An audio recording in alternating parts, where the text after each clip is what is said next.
Shalom, eu tenho uma palavra de Deus para a sua vida. Esses dias eu estava conversando com o Senhor e o Senhor às vezes entrega umas palavras assim, uns momentos assim que é só Deus mesmo, né? Para estar fazendo, Ele faz o que Ele quer e Ele fala conosco na hora que Ele quer e da maneira que Ele quer. E a todos os momentos o Senhor está nos falando, o Senhor, a todo tempo Ele está procurando conosco um relacionamento. E esses dias o Senhor me trouxe na memória essa passagem da vida de Ezequias. Aí quando o Senhor começou a falar, eu falei, Senhor, entendi, né? Ele fez uma oração poderosa e dizendo que ele sempre foi fiel. E o Senhor, então, ouviu a oração dele de imediato. O mesmo profeta que trouxe a notícia da morte também trouxe a notícia que o Senhor acrescentaria a ele mais 15 anos. E o Senhor começou a falar sobre isso, mas parou. E quando foi no outro dia, né, nos próximos dias, o Senhor começou a falar novamente sobre a vida de Ezequias. E ontem o Senhor acabou de confirmar. E o Espírito Santo de Deus, ele não trouxe uma palavra de acordo com o que eu tinha entendido da última vez. O Espírito Santo de Deus trouxe uma palavra que é um confronto. O Espírito Santo de Deus me fez uma pergunta, filha. Ezequias, ele ficou doente, né, de uma enfermidade mortal. Através da oração dele, eu acrescentei 15 anos na vida de Ezequias. E o Senhor me confrontou com essa pergunta.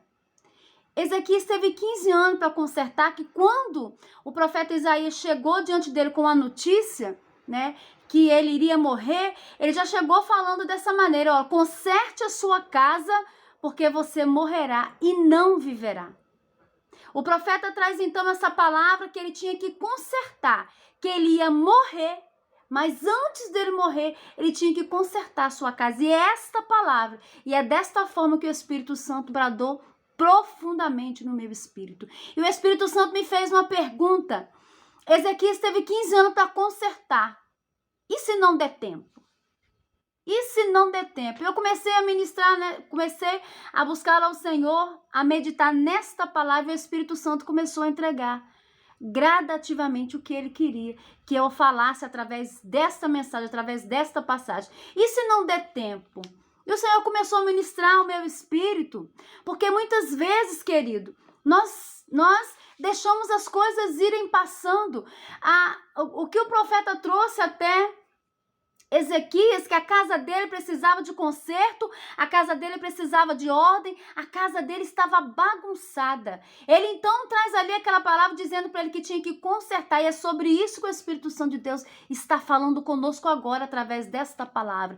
E se não der tempo, Ezequias que tinha 15 anos, e se o Senhor chegar diante de mim ou de você agora e falar assim, daqui a 20 minutos eu vou recolher a sua vida, daqui 20 minutos eu vou te chamar. E o Senhor falou profundamente comigo através dessa palavra. E se não der tempo de consertar? Aqui a palavra diz, em 2 Reis, no capítulo 8, no 18, no versículo 5, fala que Ezequias ele foi um ótimo rei. Ele foi um rei exemplar. Ele foi um rei que ele quebrou todos os postes ídolos. Foi um rei que obedeceu ao Senhor. O próprio Deus está dizendo aqui nesse versículo 18, que Isaías foi o melhor rei, que não teve antes dele melhor rei, também não teve depois dele melhor rei. Mas ao mesmo tempo o Senhor vem trazendo essa palavra de confronto para Ezequias, dizendo que ele vai morrer para ele colocar a casa dele em ordem. Então ele era ótimo rei, né? Ele confiava no Senhor desde a sua mocidade, ele tinha o Senhor como Senhor da sua vida, ele meditava nas leis de Moisés, ele cumpriu, ele está fazendo tudo certo. Mas como que uma pessoa que está fazendo tudo certo consegue errar dentro da sua família, consegue errar na educação dos seus filhos? O Senhor começou a me trazer isso e eu comecei a meditar. É possível, porque isso aconteceu com Ezequias. Ele estava na casa de Deus, ele era um homem que Deus falou dele. Deus elogiou, ele foi um bom rei. E tudo que ele fazia, ele era bem sucedido, porque o Senhor estava com ele. Tudo que ele fazia, ele tinha bom êxito, ele tinha bom resultado, porque o Senhor estava com ele. Mas quando se tratava da sua casa, o Senhor mandou consertar. Quando tratou da casa de Ezequias, o Senhor mandou consertar, voltar atrás e refazer a rota. E o Espírito Santo de Deus está falando para mim e para você, e se não der tempo de você consertar? E se não der tempo de você chegar perto do seu esposo e tentar consertar as suas falhas, que Deus já te falou há tanto tempo, você precisa melhorar, você precisa consertar e você não dá ouvido? E se não der tempo de você chegar perto do seu filho e falar, eu sou sua mãe, mas eu errei. Em algumas coisas eu errei, eu te peço perdão, eu quero consertar. E se não der tempo de você chegar perto do seu amigo e falar assim, eu errei, eu falei com você. E se não der tempo de você chegar perto das pessoas que você ama, pedir perdão, tentar consertar, Deus aqui estava trazendo para Ezequias, precisava de consertar a casa. A casa estava bagunçada, a casa estava desarrumada. E se o Senhor nos chamar? Se o Senhor falar assim, olha, daqui 20 minutos, daqui 30 minutos, eu vou te chamar. Será que vai dar tempo? Por quê? Porque nós pensamos que vai dar tempo de melhorar, nós pensamos que vai dar tempo de fazer, nós pensamos que o tempo... Não, querido, pode não dar tempo. A gente sabe o que tem que fazer. Muitas vezes o Espírito Santo está falando, você precisa consertar nisso aqui, você precisa consertar naquilo outro, olha, você precisa refazer, você precisa mudar o seu temperamento. Mas você vai deixando. E se no dia que o Senhor chamar e te der um tempo, são tantos delitos, são tantas coisas que você tem que consertar e que não vai dar tempo. Será que a sua família, será que a sua casa, será que os seus filhos vão conseguir continuar no caminho do Senhor com o legado que você deixou? Será que os meus filhos vão conseguir continuar no caminho do Senhor com o legado que eu tenho deixado para eles? Isso confrontou o meu ego, isso confrontou, e eu fiquei assim, com a minha carne completamente estremecida quando o Senhor me fez essa pergunta. E eu comecei a rever os pontos. Talvez, querido, não são coisas graves, mas são pequenas coisas que você vai deixando, e quando chega no final, chega no montante, são muitas coisas pequenas, insignificantes, mas vai trazer um resultado negativo para sua vida, que vai trazer resultado negativo para sua casa, vai trazer um resultado negativo para a sua família. E o Senhor está te chamando hoje, agora, neste momento. A mudança é para agora, né? Mudar de vida é para agora. O conserto é para agora. Você voltar a rever, você pedir perdão, você sentar com seus filhos, eu errei aqui, eu preciso melhorar aquilo. Você trazer a palavra do Senhor de fato para dentro do seu lar e começar a organizar, começar a fazer aquilo que o Senhor está mandando você fazer. Às vezes, querido, nós não obedecemos a Deus porque nós não queremos confronto dentro da nossa casa. Às vezes nós não obedecemos a Deus porque nós não temos que confrontar. Se precisar do confronto, meu filho, você confronta. Precisar do confronto com a sua esposa, você confronta, mas não é com ira, não, é de acordo com a palavra. Se precisar de um confronto com o seu filho, com a sua filha, independente com quem seja, confronta de acordo com a palavra. Não é confrontar brigando, não é confrontar com ira, desrespeitando, desobedecendo a Deus, não, é confrontar de acordo com a vontade de Deus. É a orientação, é o ensinamento, é ali a advertência de acordo com a palavra de Deus. Hoje é o dia de cada um de nós olhar para dentro de nós e entender o que eu preciso melhorar, o que eu preciso de voltar e refazer a rota. Não é vergonha voltar não, meu irmão, não é vergonha voltar não. O orgulho, ele é o maior inimigo do ser humano. O orgulho e a soberba, ele procede à queda. O orgulho e a soberba não deixa que nós alcancemos o melhor de Deus para nossa vida, não deixa que a gente viva aquilo que o Senhor tem para nós. Se você errou, volte atrás e conserte. Se é preciso pedir perdão, volte atrás e peça perdão, porque ninguém sabe. A palavra de Deus diz, Jesus vem dizendo para cada um de nós. Aqui diz que Ezequias, ele cumpria todas as ordens de Moisés, ele cumpria tudo que estava lá nas tábuas do Velho Testamento. Mas Jesus vem no Novo Testamento, da Nova Aliança, nos ensinando: aprendei de mim, que sou manso e humilde de coração. Se você tem um temperamento muito difícil, vai para a palavra e comece a observar o que Jesus fazia, O que Jesus falava? Ah, se você é uma pessoa que você não tem o controle, eu sou difícil de perdoar. Comece a aprender com Jesus, porque ele fala na sua palavra, aprendei de mim, que sou manso e humilde de coração, e achareis descanso para a vossa alma. E aqui, quando o profeta traz essa palavra de confronto que ele ia morrer, e ele fala primeiro você tem que consertar. Você observa, eu tive assim, observando essa palavra com muita atenção, meditando nela de fato, que para morrer, muitas pessoas falam por aí, para morrer basta estar vivo, né? Não, morreu, acabou. Não, querido, não morreu, acabou, não. Não morreu, acabou. Morreu, começou uma nova vida, de vida eterna ou de condenação eterna.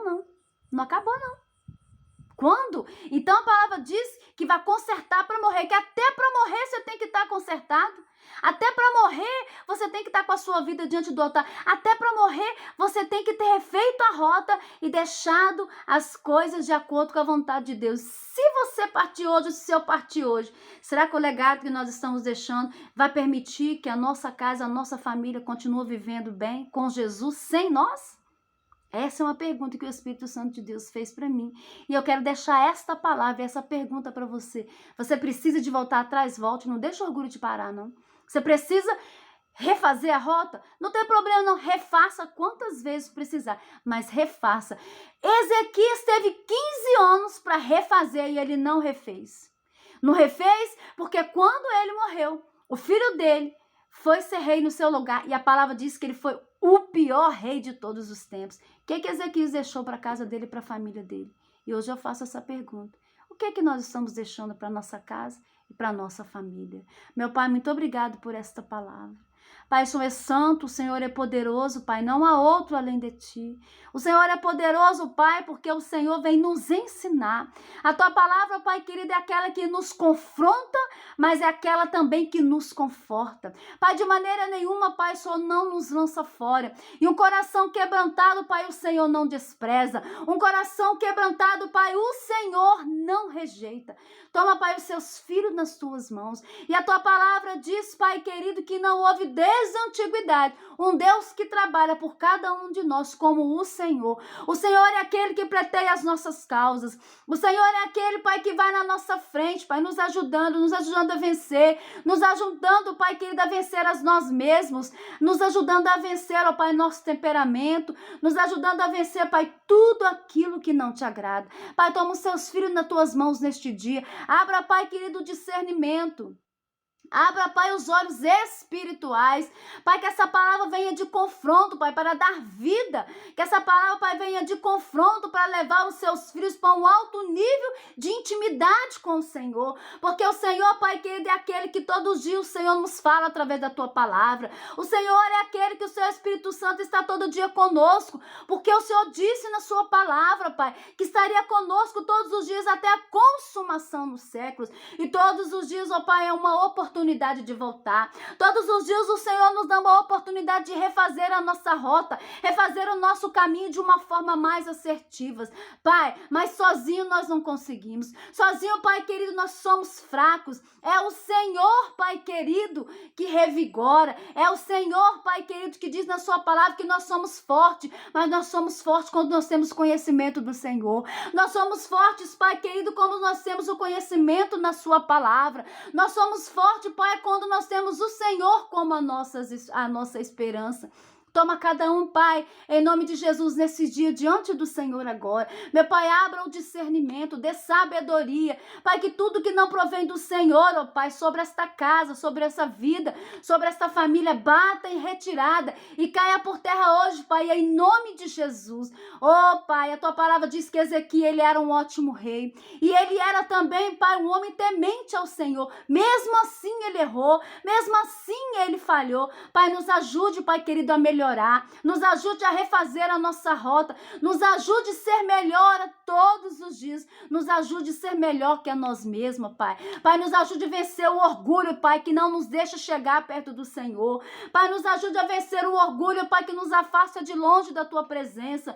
Nos ajude, Pai, que a vencer a nós mesmos. Nos ajude a vencer a nossa natureza adâmica, Pai, porque sozinho, Pai, nós não conseguimos. Tu és o nosso refúgio, Tu és nosso baluarte, Tu és a nossa fortaleza. Fica conosco, Pai, fica com cada pessoa, Pai, que está orando comigo agora. Abençoa, dê saúde, dê sabedoria, paz e prosperidade. Em nome de Jesus. Amém e amém. Se você gostou desse vídeo, compartilhe para mais pessoas, para que a palavra de Deus possa alcançar mais vidas, para que a palavra de Deus venha libertar mais vidas. E até o próximo vídeo. Fica com Deus, que o Senhor continue te abençoando de uma forma poderosa.